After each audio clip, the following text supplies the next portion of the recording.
buntag sa tanan. Salamat sa Ginoo sa laing oportunidad nga kita magkatuon siya ang pulong. Magpadayon sa simba o pagdaig diya kaniya. Bisan pa sa panahon nga gilimitahan ang ato ang simba, pagdaig. But still, tungod sa grasya sa Ginoo, dili mapugnan nga muawit, musimba, mudaig, muampo, mudulog diya kaniya. Ang atong pagatunan karon makita diya sa John chapter 11 verse 38 to 44. Discuss din siya about sa the resurrection and life. Atong kining pagbabasahon diyan sa verse 38 up to 44. Jesus was still angry as he arrived at the town. Cave with a stone called across its entrance. Rolled the stone aside, Jesus told them, but Martha, the dead man's sister, protested, Lord, he has been dead for 4 days. The smell will be terrible. Verse 40, Jesus responded, did not I tell you that you would see God's glory if you would believe? You believe? So they rolled the stone aside. Then Jesus looked up to heaven and said, Father, thank you for hearing me. You always hear me. But I said it loud for the sake of these people standing here so that they will believe that you sent me. Salamat sa pulong sa Ginoo. Mag-aampo ta. Ginoong Diyos, ipasalamatan ka namong Lord sa imong pulong nga mong gipasa. Salamat Ginoo sa laing oportunidad nga imong gihatag kanamo. Nga kami o Diyos makadaig ug makasimba di kanimo Lord. Salamat Ginoo in spite sa pipila na kabulan in pandemic issue. But you still give us strength, power in order for us to glorify and to worship you. Thank you for the blessings for the week. Thank you for another life. Thank you for another strength. Thank you for preserving everyone all over the world on this pandemic. Ikaw, Ginoo, naghatag at Ginoo o kalingon. Ang pagpasalamatan, ikaw, Ginoo, mag-anoint si mohang leaders o mga workers, ministers na nagtuod si mong pulong karon, nagsimba diya kanimo. Grasya o panalangin, mag-auban ka na ngayon. Amo kining isalig na kanimo sa ngalan ni Jesus. Amen. Amen. Okay. So, verse 43, and Jesus shouted, Lazarus came out. And the dead man came out, his hands and feet bound in grave clothes. His face wrapped in the headcloth. Jesus told them, unwrap him and let him go. So, kining tombs or kining lubnganan, usually sa aking panahon, kuhaan ni siya kuiba, no? Nakakarve na siya sa limestone ng mga bato daplin sa kabukiran, no? So ang kining lubnganan na siya opening, no? Enough na mga tao makalakaw sa sulod, na siya bangag diya sa sulod, no? So daghan nga mga lawas gibutang diha sa sulod aron ilubong dili lahi sa ato ang current nga situation. Sementeryo naman ang ato karon. Sementeryo na to ilubong man yun na ang uban di kanang si tawagan na nakapansyon, no? Kaniya to ibutang lang ang lawas sa tao, ipatong diha sa murag sa bato, hindi mo gipatag, no?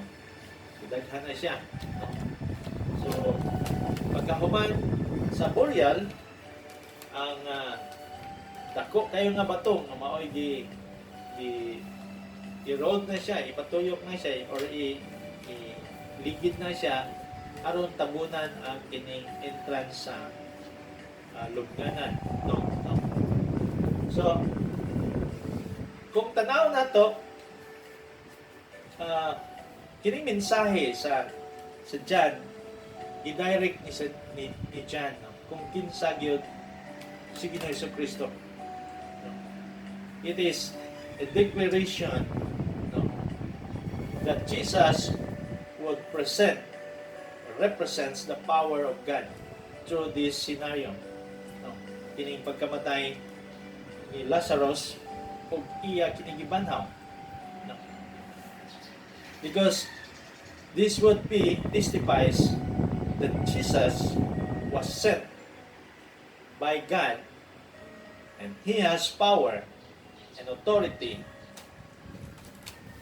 not only to heal the sick but also to raise any man from the dead.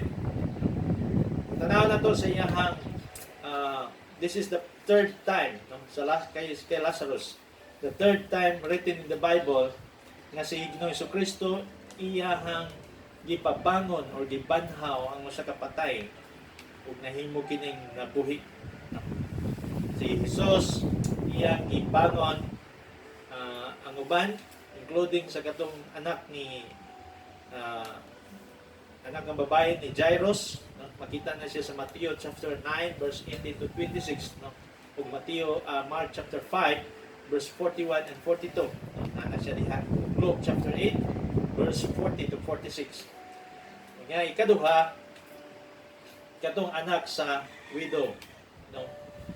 Namatay sad, no? Sa Luke chapter 7 verse 11 to 15, no? And this is the third time nga gibuhi ni Ginoong Jesucristo ang usa ka patay.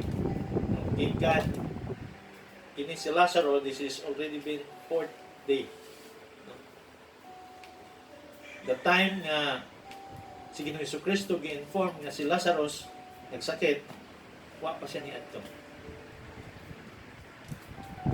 Pag-abot niya dito, balay nila ni Martha o ni Maria, it's already been 4 days ug nalubong na si Lazarus. So, it is impossible kung sa ato ang kaugalingon, no, nga ang usa ka patay mahimong mabuhi. Siguro sa ato ang time karon wala na kaayo. Unless katong nasa hospital siguro na kung marag pila ka minuto nakabalik, no? But this is already 4 days sa time ni Jesus. So that's why si Lazarus, when returned to life, no, become the last straw, last nga paagi na ang mga religious leader iyahang or ilaha siyang giplanuhan nga patyun-tyun si Ginoong Jesucristo, no? So si Jesus by that time sa una, pagkahuman niya ni-stop siya sa iyang public ministry. Uban siya mga disipulo. Niadto sila sa Jerusalem to Ephraim and they returned to Galilee for a while. So, sa ubang sa previous verse, sa verse 11 to 23, when Jesus compared to Martha and told her to, your brother will rise again. Mayang isulti. Even Martha doubted. Ningon pas Martha, yes, Lord, Lazarus and everyone will rise at the last days. Ang isulti ni Jesus, ningon siya, Jesus assured to Martha, and He says, I am the resurrection and the life. And anyone who believes in me will live even after dying. Ano yung isulti? Halikon na ko sa Luke or John chapter 11 verse 23, si Ginoong Jesucristo mihatag og assurance sa kang Martha, no? Tungod that time they are depressed, no? They are discouraged, no? Pero si Ginoong Jesucristo mingon siya, I am the resurrection and the life. After si Martha mingon, yes Lord, mingon siya, yes Lord, Lazarus and everyone will rise at the last days. Pero wala giingon, wala ni dili mao ni siya nga gi-mention nga sa last days mamatao or mabuhi pagbalik si Lazarus. Pero ang sayang ginawa isulti ni Ginoong Kristo, I am the resurrection and the life. And anyone who believes in me will live. Si kinsa katong mutuo diha kanako. Mutuo kay Ginoong Kristo, ingon siya, mahimo siyang mabanhaw ug makabaton og kinabuhi. Take note kining words ni gisulti ni Ginoong Kristo. Ang assurance niya is niingon siya, anyone, si bisan kinsa katong nituo kanako, mabuhi kayon. Because he is, one of his title here is he is the resurrection and the life. Ang last phrase niya is he is even after dying. Bisag namatay na ang sa katao. Everyone who lives in me, nun siya, and believes in me, will never die. Si kinsa katong nituo ug nagkinabuhi ha, si kinsa katong nagtuo ug nagkinabuhi diha kay Ginoong Kristo will never die. No? Ang pangutana is, do you believe in this? The same sa pangutana na iyang ipangutana kang Marta. Ingon si Marta, nangutana si Jesus sa Marta, mutuo ba ka ani? Nga kung si kinsa katong mutuo ug musalig diha kanako, ingon si Ginoong Kristo, bisag siya mamatay, mabanhaw siya ug mabuhi. Mabanhaw siya, dili na gyud siya mamatay. Wala gisulti ni Ginoong Kristo. So, kung tanaw nato, si Marta mingon, yes, Lord, I always believe that you are Messiah, the Son of God, the one who has come into the world from God. Mao sa di kinahanglan nato i-emphasize sa atong kagalingon. Karon nakahibalo ang tanan may tungod kay Ginoong Kristo. Ang matag usa nag-ampo kang Ginoong Kristo. Pero I don't know kung ang matag usa ba tinuod nga misalig kay Ginoong Kristo. Nga siya ang pagkabanhaw ug siya ang tinubdan sa atong kinabuhi. Nga bisan mamatay ta, makabaton ta ug kinabuhi. Bisag unsay gibati sa atong lawas, bisag unsay atong sitwasyon, bisag unsa atong kahitang, bisag naglisod ta. No? Atong previous nga, one is may tungod kung si kinsa siya. No? Siguradoon nato sa atong kagalingon nga misalig ta ug mituo ta nga si Ginoong Kristo maugyod ang Misaya. No, dili lang sa una-una, dili lang sa unsay atong nahibalan, kung dili pinaagi gyud sa atong kasing-kasing. No? Ikinabuhi gyud nato siya. Kung sa kwintas pa na siya, pwede nato ibutang ang atong pagtuo sama sa kwintas. Pwede pa nato ibutang siya isulog sa atong kasing-kasing. So, hinumduman na to, o sigurado na to, nga ato yun siyang gituhuan that He is the Messiah, that He is the Son of God, and He has come into the world sent by God, that He is God. That could be, that He could, or He is the solution, the total solution of our life. That we can only survive, that we can only continue sa atong pagkinabuhi din sa kalibutan kung naay Ginoo sa atong kinabuhi. Kahinumdum mo sa John chapter 15, ingon siya sa verse 5, I am the vine, you are the branches. No? If the branches will cut or separated from the vine will be withered. Ingon siya, if you abide in me, I will abide in you, and you will become fruitful. And anything you ask in my name, I will give it to you. Kung kita nakatapot kanunay diha sa Ginoo. Ang pagtapot nato mao ang ato ang pagtuo. Ang atong pagtapot mao ang atong pagsalig Ang atong pagtapot mao ang atong pagsandig o pagsubmit diha kang Ginoong Kristo. Ngaon sa man nga siya ang atong solution sa tanan sa atong kinabuhi, bisan pa sa atong kalawasan, sa atong balatian, sa atong kakapoy, sa atong hunahuna, sa atong emotion, sa tanan atong problema. He is the ultimate solution. How much more sa atong kinabuhi? That's why nangutana yun siya kang Marta. Do you believe this? Tanawan ninyo ang verse, itong sa verse 22. Ayan. Ingon si Jesus, no? Sa iyang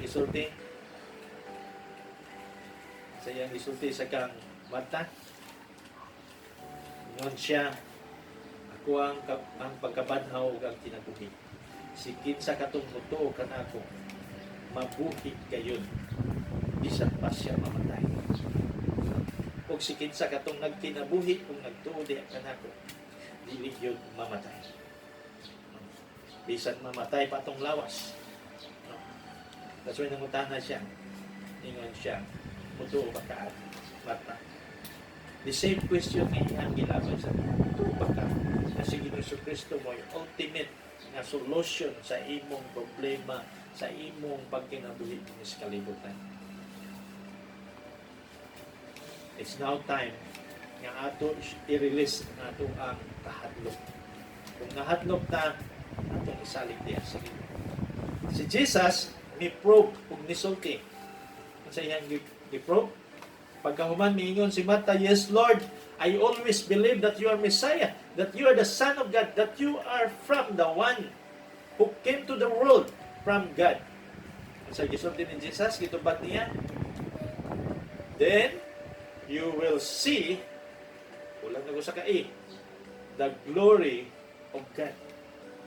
Kung mutuo ta ug mosalig ta diha kay Ginoong Kristo, ang imong gipangayo makita nimo pinagi sa saya sa Diyos. It might be na aking gipangayo wa pagitubag. It might be na aking gipangayo wala pa niabot. Mahiubos ba ka? It might be na ningkamot ta karon. Wala pa gyud ta milangbo. It might be daghan ta gibuhat aron masulbad ang atong sitwasyon sa atong kinabuhi. Wa pay kasulbaran. Unsa may imong reaction? Unsa may imong response? Nahiyupos ba ka sa Ginoo? Undang ba ka sa pagpangalagad? Undang ba ka sa pagtuo diha sa Ginoo? Take note, ang atong pagkinabuhi dili para sa atong kaugalingon, para sa Ginoo. Gusto sa Ginoo sa atong pagkinabuhi, i-declare nato siya sa atong kinabuhi. No matter what may be, unsay mahitabo sa atong kinabuhi. Tanawan ninyo si Lazarus. Si Marta, ang iyang istorya, ang iyang may balo sila kang Jesus, si Lazarus nagsakit. But Jesus did not come immediately to heal Lazarus. Sinitabo, ipaabot ni Jesus kung namatay si Lazarus. Ang purpose, sakit to siya ng Marta ang kapanya. Wala magyat to si Jesus din niya, friends, manunta sila. Na, kung kita, no? Atong una-una, wala man miyato diretso si Jesus dito, nga friends man sila. Kaunta, ayaw ni Jesus. Pag-abot ni Jesus, mingon siguro mga tao, lahi naman na siya miyari. Ano man mingon si Marta o si Maria, Lord, kung naapa lang ka dinhi unta, dili unta mamatay si Lazarus. The same usahay sa itong gibati mo yung unta, Lord, kung tabangan pa lang unta ninyo, nimo dili unta namo bation ang kalisod, ang kasakit, ang mabalatian, ang kakapoy dinhi sa kalibutan. Baliko na ko, atong pagkinabuhi dinhi, dili para sa ato para sa Ginoo. Para sa Ginoo. When Jesus come, ingon siya, i-allow niya nga moadto siya nga patay na sila sa Lazarus. aron ipakita sa tibuok katawhan sa mga audience nga si Ginoong Jesucristo ipadala sa Ginoo o i-declare ang iyang gahom nga siya sa ka-Diyos. Nga siya tagiya sa kinabuhi, nga siya ang pagabanaw, nga siya mao'y in control sa tanan. See? Tanawan ninyo. Usahay sakit sa atong una-una. Usahay dili nato ma-explain, dili nato matiglom or makabot ang ato ang una-una. Pero ingon siya, kabantay mo sa life sa mga friends ni Daniel, si Shadrach, Isaac ug Abednego, the time nga nisimba sila sa Ginoo, tumudiwa sila ni worship sa kining usa ka idol, unya gidekliran sila nga isunugon sinitabo. Ningon ng mga tao, may balaan karon, tawagan inyong Ginoo kung luwasod ba mo. Pero unsay gisulti sa katong tulo ka amigo ni Daniel, luwasod mi sa Ginoo. Pero dili namo, pero bisag dili mi luwasod sa Ginoo, dili namo ilisan ang among Dios. Mao ginayang gideclare. Usahay na time nga gusto sukdon sa Ginoo ang atong pagtuo. Gusto sukdon sa Ginoo kung asa taman ang ato ang pagsalig diha kaniya. Reason sa dihang dili ka mo undang, sa dihang dili ka mo talikod diha sa Ginoo, sa dihang diretso ang imong pagtuo pagsalig diha kaniya. Sinitabo sa tulo ka friends. Nasunog ba sila? Wala. Nahimo silang upat. Ugang kalayo, naglibot-libot lang sa ilang. Bisag gamayng sunog sa ilang buhok o sa ilang sinina, wala. Kaya nga naman, they submitted, they surrendered sa ilahang kaulitan. I-allow nila, bisag unsay may tabo sa ilangan, ang Ginoo mo tabang kung mo assured din kanila. Bisag mamatay pa sila sa lawas. This time, namatay sila sa lawas. Pero gibanhaw siya sa Ginoo. Gusto ipakita sa Ginoo ni Ginoong Jesucristo kung padayon kung mahimaya ang Amahan sa iyang pagabuhaton. So, atong hinumduman ang mga butang kanunay nato tuhuan nga si Jesus ang source sa atong kinabuhi. Si Ginoong Jesucristo o ang Ginoo, pwede niya kuhaon natong kinabuhi. Pero take note, pwede niya ibalik o pabarugon tabalik bisag human na ta mamatay. Bata kay balo kanang naa sa mga ospital, kanang ingon natong ICU, patay na ba na? Sa badan niya, kanang coma, di ba? Depende kung unsay purpose sa Ginoo sa ilang kinabuhi. Pero one thing, ibalik nako sa inyo man.